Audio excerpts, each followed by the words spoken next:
संघर्ष किया। महात्मा गांधी रहे, पंडित जवाहरलाल नेहरू रहे, सरदार वल्लभ भाई पटेल रहे, भगत सिंह रहे, चंद्रशेखर आजाद रहे, अशफाक उल्लाह खान रहे। जब उन्होंने बलिदान देकर संघर्ष करके इस भारत को अलग किया, इस भारत को आजाद कराया, तो हमारे सामने एक बहुत बड़ा सवाल था कि भारत आजाद तो हो गया है, लेकिन इतनी बड़ी आबादी, अनुमानित उस समय भारत की आबादी 30 करोड़ से ज्यादा थी। जब भारत देश ने आजादी पाई थी, 30 करोड़ से ज्यादा हमारी आबादी थी।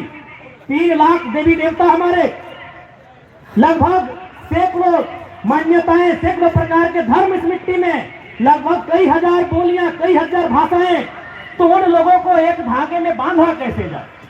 आजाद तो हो चुके हैं, लेकिन इस आजादी का असल अर्थ तभी होगा जब सभी लोग एक सूत्र में बंधेंगे। तब इस देश के विद्वानों ने, इस देश के महापुरुषों ने संविधान बनाने का निर्णय लिया और उसी संविधान को आज के दिन स्थापित किया गया। तब से हम लोग गणतंत्र दिवस मनाते आए हैं।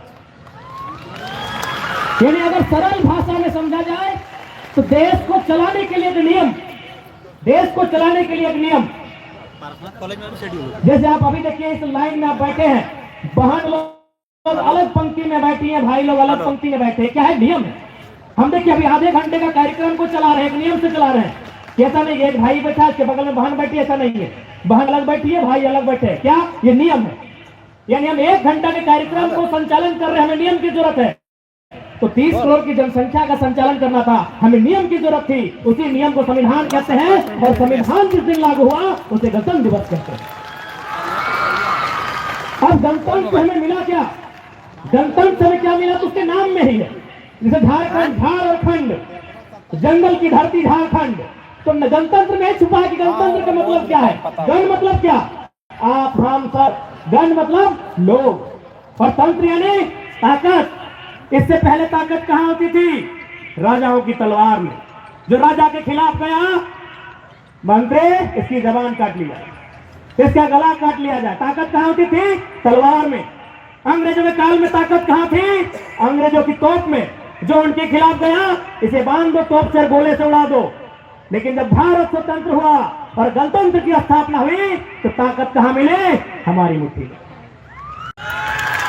एक आम जनता की मुट्ठी में जहां ताकत होती है, एक आम जनता की मुट्ठी में जहां ताकत होती है, उसे ही गणतंत्र भारत कहते हैं। आज ताकत कहां है? हमारी कलम में।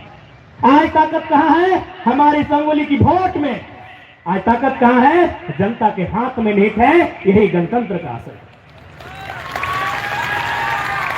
तो आज आप सबको यही संदेश देना चाहेंगे प्यारे बच्चों, आज आप विद्यालय तक आए हैं, आप अपने माता पिता के सपनों को, उनके अरमानों को साकार करने के लिए यहां तक आए हैं। इसलिए आप जिस मकसद के लिए यहां तक आए हैं, जिस उद्देश्य के लिए यहां तक आए हैं, उसकी पूर्ति के लिए आपको दृढ़ संकल्पित होने की आवश्यकता है।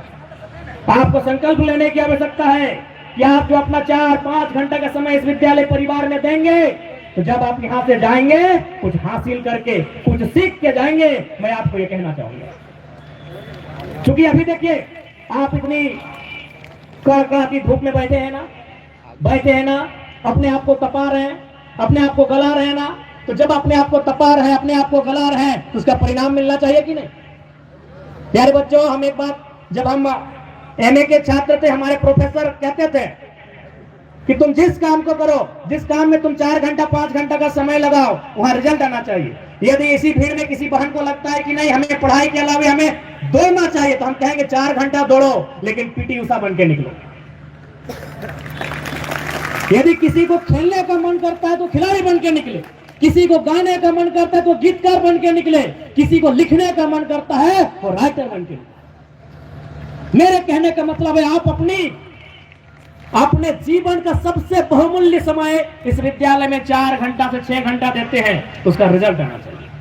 भैया हम नहीं कह रहे कि आप पढ़ो, आपको दौड़ने का मन है 4 घंटा दौड़ो, लेकिन इस राज्य का नंबर 1 धावक बन के सामने आना। ठीक है प्यारे बच्चे, आपको पुनः गणतंत्र दिवस की शुभकामनाएं। विद्यालय परिवार का आभार, जिन्होंने आज इस कार्यक्रम में हमें बतौर मुख्य अतिथि आमंत्रित किया, इसके लिए आपका आभार। पुनः जो अभिभावक गण आए हैं, मीडिया के बंधु आए हैं, कुछ सुरक्षा कर्मी आए हैं, आप सभी को गणतंत्र दिवस की हार्दिक हार्दिक असंख्य शुभकामनाएं। जय हिंद, जय भारत, जोहार झारखंड। स्टार्ट